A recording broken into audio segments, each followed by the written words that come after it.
Hello everyone, a very good morning to all. So आज हम एक केस करेंगे। ये केस एक लेडी का है, 67-68 ईयर्स की लेडी है। उसको right knee joint right knee joint में सीवियर पेन, मतलब इतना पेन होता है कि मतलब वो अपना पैर फोल्ड नहीं कर पाती। इवन वो वॉक वॉक करने के लिए वो नीचे कुर्सी पे बैठना भी उसके लिए बहुत मुश्किल होता है। और उसको अचानक से कभी कभी पैर इतना भारी लगता है कि ऐसा लगता है कि पत्थर सा हो गया है, एकदम जाम हो जाता है। ठीक है। So she is my old patient, तो मेरी बहुत पुरानी पेशेंट है। सो इसका मैंने 2-3 मेडिसिन ऑलरेडी दे चुका था, बट उससे उसको आराम नहीं, क्योंकि पुरानी पेशेंट है। तो मैंने पहले भी जो मेडिसिन से हम सिम्प्लीमन चूज़ करते हैं पहले के स्टेज में, तो हम ट्राई करते हैं कि एक बार हम फिर से वो मेडिसिन को डिज़ोल्व करके दे। तो मैंने वो भी दिया। उसके बाद मैंने 2 मेडिसिन चेंज की, बट उससे कोई फ़र्क नहीं पड़ा पेशेंट को। एंड स्टिल उसको सीवियर पेन, कॉन्स्टेंटली वो कंप्लेन कर रहे थे कि मुझे दर्द है, मुझे बहुत दर्द होता है, कुछ तो कर इसके लिए। तो एक दिन मैंने बोला एक काम कीजिए, एक बार आइए मॉर्निंग में, मैं आपका केस फिर से लेता हूँ एंड मैं आपको मेडिसिन देता हूँ। सो उसने फिर उस दिन आई और मैंने उसको पूछा कि ये दर्द है, आपको ये तकलीफ़ है, इससे आपको परेशानी क्या हो रही है, इससे आपको दिक्कत कहाँ आ रही है आपको। तो बोले दिक्कत कहाँ आ रही है, तू तो जानता है कि मैं कितना घूमने फिरने वाली हूँ, चलते फिरते रहने वाली हूँ। तो अब इसकी वजह से मैं अपना जो बाहर जाने का काम है, मंदिर जाने का काम है, फंक्शन में अपने हमारे फीमेल्स में किटी पार्टी होती है, तो हर जगह जाना रहता है। मैं ऐसा बैठे रहना नहीं चाहती, मैं हमेशा चलते फिरते रहना चाहती हूँ। और ये दर्द की वजह से मुझे वहाँ जाना ही नहीं, मैं वहाँ जा ही नहीं पा रही हूँ। और इतना है कि मैं अपना जो सुबह उठ के जो मैं अपना सब काम करती थी, जो रूटीन जो घर का काम होता है वो मैं करती थी, किचन का जो छोटा मोटा काम होता है वो सब मैं कर लेती थी, मगर अब मुझसे वो हो नहीं रहा है। तो यहाँ मुझे बहुत गुस्सा आ रहा है। मैं कर नहीं पा रही हूँ, मुझसे हो ही नहीं रहा है। वो बोलते ना कि मुझे बहुत असहाय महसूस हो रहा है कि मैं यार सब करती थी और मैं अब मुझसे होता नहीं है, मैं कुछ कर नहीं पाती। ये बात का मुझे बहुत गुस्सा लगता है, मुझे गुस्सा आता है कि मैं काम नहीं कर पाती हूँ जो कि मैं पहले कर पाती थी। तो इतना तो मैं कर सकती हूँ ना, ये एज में मेरा जो नॉर्मल रूटीन जो छोटा छोटा काम रहता है किचन का, मैं वो सब आराम से कर लेती थी, मगर अब मुझसे काम नहीं हो रहा है ना। तो ये मेरी दिक्कत है। और मैं हूँ घूमने वाली फिरने वाली, मुझे वो ऐसा नहीं कि दर्द की वजह से मैं बैठे रहूँ, ऐसा नहीं। मुझे घूमने फिरने वाला मैं जाऊँ अपने अपनी जगह पे जहाँ मुझे काम रहे, वहाँ वो छोटे मोटे बैंक का काम हुआ, छोटा मोटा ये काम हुआ, मैं वो सब काम कर सकूँ। मगर ये दर्द ने मुझे वो काम नहीं करने दे रहा है। मैं अपने आप को एक अजीब सा महसूस कर रही हूँ कि ये मुझे क्या हो गया है। तो ये मेरी दिक्कत है। तो तू कुछ भी कर, तू कैसे भी कर, बस मुझे इस दर्द से निकाल। तो this is the word of the patient. तो आप समझिए कि पेशेंट क्या कहना चाहता है। मैंने 2 मेडिसिन ऑलरेडी दी थी, मेरे ख्याल 3 मेडिसिन मैंने दी। पहले तो मैंने उसको ओल्ड मेडिसिन रिपीट किया, उसके बाद 2 चेंज किया, बट स्टिल पेशेंट को कोई काम नहीं आया। सो मैंने फिर से जब इस वर्जन पे जब मैंने उससे केस लिया और मैंने एनालाइज़ किया केस को, तो एक मेडिसिन मेरे सामने आ गई जो कि बहुत अच्छी मेडिसिन है। आप देखेंगे ये मेडिसिन, इस लेडी क्या कह रही है आप देखिए। वो जो छोटे मोटे किचन के काम हैं, हाँ, वो सब रुक गए हैं। रुक गए वो कर नहीं पा रही है, रुके नहीं है। वो करती है, कोशिश करती है, मगर उससे हो नहीं रहा है। वो असहाय महसूस कर रही है। तो पेशेंट असहाय कब महसूस करता है, जो वो नॉर्मल रूटीन काम होता है, जैसे बैंक जाना हुआ, उसकी लेडीज़ के फंक्शन में जाना हुआ, वो सब जो काम हुआ वो सब कैसे हो गए, वो नहीं कर पा रही है। तो वो चाह के भी नहीं कर पाना, वो फीलिंग क्या है, हमें ये फीलिंग को समझना है। और इस फीलिंग को लिए उसे वो ना कर पाने पे उसे गुस्सा आता है। तो ये जो फीलिंग है ना, चाह के भी नहीं कर पाना, आप कब ये फीलिंग आती है, आप समझिए, आप खुद से एनालाइज करेंगे ये कब ऐसा कंडीशन आता है कि जब आपकी इच्छा है आप करो बट आपकी बॉडी साथ नहीं देती है, यू आर पैरालाइज्ड।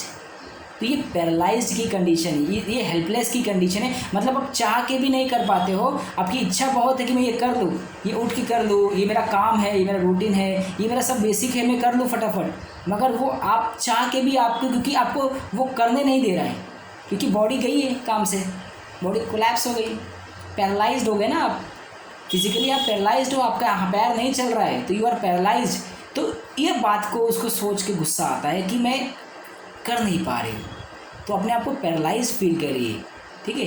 तो anger feel as if paralysed, anger feel as if paralysed हमारे पास रूब्रिक है, ठीक है।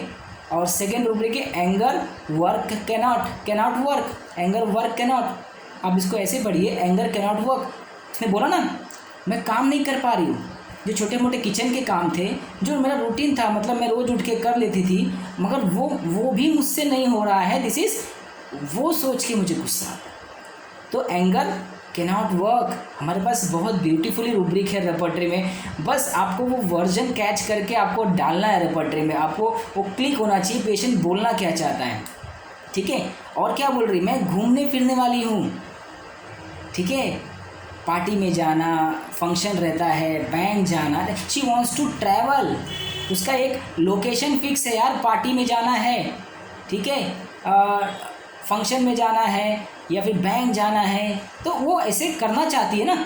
तो डिज़ायर है, तो travelling for desire, travelling desire for, आप देखेंगे ट्रैवलिंग डिज़ायर फॉर जो होता है, हम इसे वॉन्डर से, वॉन्डर एक होता है वॉन्डर डिज़ायर, तो मैं थोड़ा सा क्लियर कर दूँ। वॉन्डर में क्या होता है, वॉन्डर में कोई डेस्टिनेशन फिक्स नहीं होता है, आप वॉन्डर बस जैसे बच्चे ना इधर उधर उधर उधर एक जगह भागते रहते, यहाँ वहाँ, कोई डेस्टिनेशन नहीं होता है। बट ट्रैवलिंग में you know your destination, you have to go there, आपको यहाँ रीच करना है, आपको वहाँ जाना है, ठीक है। तो इस पेशेंट की क्या इच्छा है कि वो फंक्शन में जा सके, वो बैंक के काम कर सके, तो शी नो हर डेस्टिनेशन कि मुझे ये काम करना है, तो she wants to do that, तो उसे वो काम करना है, she wants to do that. तो दैट्स वाई कि उसको चाहिए कि तू कुछ भी कर, मुझे ट्रैवल करना है, तो ट्रैवलिंग फॉर डिज़ायर, और तू कुछ भी कर, मुझे निकाल इससे, तो carried desire to be carried, क्योंकि अब उसके बस की बात तो नहीं कैरी करना।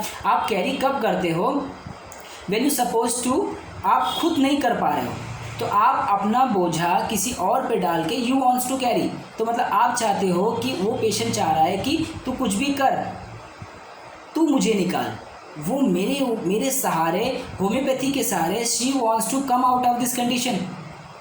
तो this is the carried desire to be carried. Carried मतलब क्या होता है, कैरियर होता है, ठीक है। जैसे सारा सामान, जैसे भाजी मार्केट में देखिए ना, भाजी आप इतना टन लेके आप कंधे पे लेके नहीं आते, यू वांट, आपको एक कैरियर की ज़रूरत पड़ती है। तो जो ट्रक में भर के आता है, जो ट्रक होता है वो कैरियर होता है, तो एक जगह से दूसरे जगह पे जो आपके सामान को लेके जाता है, क्योंकि वो अकेले की बस की बात नहीं होती, जब उसके बस की बात नहीं होती तो वो कैरियर की ज़रूरत पड़ती है, तो आपका एक जगह से दूसरी जगह सामान पहुँचा देता है। तो सेम हम पेशेंट के कंडीशन को भी इसी से कोरिलेट करते हैं कि पेशेंट क्या चाहता है, मुझे नॉर्मल मतलब सिक कंडीशन से हेल्दी कंडीशन में लेके जाइए, तो कुछ भी कर, मुझे इससे निकाल। तो शी वांट्स कि वो मेरे सहारे कैरी होना चाहती है सिक से हेल्दी कंडीशन में। तो ये हो गया कैरी डिज़ायर्ड, क्योंकि वो खुद को पैरालाइज फील कर रही है, अब उसके बस की बात नहीं है, तो वो कैसे बाहर आएगी, है ना। तो उसको कैरियर की ज़रूरत है, तो डॉक्टर उसके लिए कैरियर है, तो मैं उसको कैरी करूँगा सिक कंडीशन से हेल्दी कंडीशन, होम्योपैथी उसे कैरी करेगी, ठीक है। तो वो चाहती है, क्योंकि उसे ट्रैवल करना है ना, ये ट्रैवलिंग बहुत अच्छा, आप इसको समझ लीजिए, ट्रैवलिंग पेशेंट बहुत बोलते हैं, हम उसको दूसरे वे में लगाते हैं, हमको वही बाहर जाना हुआ ये, मगर destination, she wants to travel a destination, और उसके माइंड में फिक्स है, मुझे यहाँ जाती हूँ, मुझे यहाँ जाना है, और इस कंडीशन में वो कर नहीं पा रही हूँ, इसलिए उसे गुस्सा आ रहा है। गुस्सा आने का कारण क्या है, क्योंकि काम नहीं कर पाना, पैरालाइज फील करना अपने आप को। तो ये कंडीशन जो है, ये कैलकेरिया फॉस मैंने उसे 30 दिया, जो इतने दिन से तकलीफ़ चल रही थी कैलकेरिया फॉस 30 से, विद इन 7 डेज उसके जो पेन है वो काफ़ी कम हो गए। 7 से 8 दिन में वो पेन सिर्फ मतलब उससे कंफर्टेबल पोजीशन में ला दिया कि जो पैर इतना ज़्यादा जाम होता था, पेन था, वो कम हो गया। ठीक है, 3 to 4 मंथ में उसके पेन टोटली कम हो गए। Now she is absolutely fine, फिर से वो बैक टू नॉर्मल है, फिर से सारे काम वो कर पा रही है, सब कुछ ठीक है। तो बेसिक जो फील था वो पैरालाइज्ड का फील था, जो पेशेंट फील करता है। पैरालाइज में आप कुछ नहीं कर पाते हो यार, पैरालाइज में यू फील हेल्पलेस, आप दूसरों के सहारे डिपेंडेंट हो जाते हो। तो यहाँ वो चीज़ जो वो करती थी किचन में या फिर काम पे, वो पूरा काम है ना, ये नहीं कर पाने की वजह से उसको जो रिएक्शन आ रहा है वो गुस्से का आ रहा है। अब आप बोलेंगे डिल्यूजन वर्क हिंडर क्या है? वर्क हिंडर मतलब ठप हो जाना ना काम, यार उसका काम रुक रहा है, जो उसे करना था वहाँ। देखिए हर पैटर्न रूब्रिक बहुत सिमिलर है, आपको छोटे छोटे रिएक्शन से समझना है। ठीक है, असहाय महसूस, डिल्यूजन वर्क हिंडर में असहाय महसूस नहीं होता है, हेल्पलेस नहीं आती है, पैरालाइज में हेल्पलेस फीलिंग आती है। वर्क हिंडर में क्या होता है, आपका सक्सेस रुक गया, डॉक्टर साहब मेरी इस बीमारी की वजह से मेरे जो सक्सेस में ग्रोथ होना था ना डॉक्टर साहब, मतलब आज मुझे जहाँ कंडीशन में होना था मैं वो कंडीशन अचीव कर रहा था, कर सकता था, मगर इस कंडीशन की वजह से मैं वो नहीं कर पा रहा हूँ। ठीक है, क्योंकि एक IBS का पेशेंट मुझे बोला, डॉक्टर साहब मैं ऑफिस जाता हूँ, मतलब मेरा दुकान है, शॉप है, मेरी ग्रोथ बहुत अच्छी हो सकती है, मतलब अगर ये कंडीशन नहीं होती तो मैं सुबह 9 बजे जाता या 8 बजे जाता शॉप पे, और मार्केट बहुत अच्छा, मैं सब कुछ हैंडल कर लेता, और मेरा आज मेरी पोजीशन बहुत अच्छी होती। मगर अब मैं इस IBS के चक्कर में मैं 11 बजे तक तो घर पे ही बाथरूम जाता रहता हूँ, 12 साढ़े 12 बजे में फिर कैसे जाता हूँ, तो मेरा जो घंटे का आवर है ना, वहाँ मेरा आधा दिन तो निकल जाता है। तो इसकी वजह से मेरा ग्रोथ नहीं हो पा रहा है। तो ये देखिए, ग्रोथ नहीं हो पा रहा है मतलब इसका वर्क हिंडर हो रहा है ना, इसका सक्सेस हिंडर हो रहा है। तो ये यहाँ भी वो नहीं करने वाली फीलिंग, नहीं करने वाली मतलब इसका ग्रोथ जो है वो रुक रहा है, because of IBS, because of वो कंप्लेन की वजह से उसका आधा दिन का काम जो सक्सेस हो सकता है अगर वो 9 बजे जाए, वो रुक रहा है। डिल्यूजन वर्क हिंडर, ये वर्क हिंडर होता है। और पैरालाइज में यू फील हेल्पलेस, आप खुद नहीं कर सकते वो चीज़, आपको लगता है ये आपसे नहीं हो रहा है, you are feeling helpless, you are feeling paralyse, आपका एक हिस्सा काम नहीं कर रहा है, and you are dependent on other. दूसरों पे डिपेंडेंट होने की नौबत आ सकती है पैरालाइज में। ठीक है, तो ये कैलकेरिया फॉस मैंने इस लेडी को दिया, एंड कैलकेरिया फॉस इस लेडी से वो ठीक हो गई। तो बेसिकली जो रूब्रिक्स है, जो रूब्रिक्स की मीनिंग मैंने आपको समझाया है, आप उसको समझिए बस। ठीक है, बाकी वो मीनिंग समझ गए तो आपको केस आराम से निकल जाएगा, क्योंकि दो मेडिसिन देने के बाद फिर मुझे ज़रूरत पड़ी मुझे रिटेक केस करने की, एंड उसके बाद जो मेडिसिन निकल के आई वो कैलकेरिया फॉस थी। सो कैलकेरिया फॉस से वो लेडी निकल गई। फिर से नेक्स्ट टाइम मिलेंगे हम ऐसे ही मज़ेदार रूब्रिक्स के साथ, मज़ेदार केस के साथ। Thank you so much.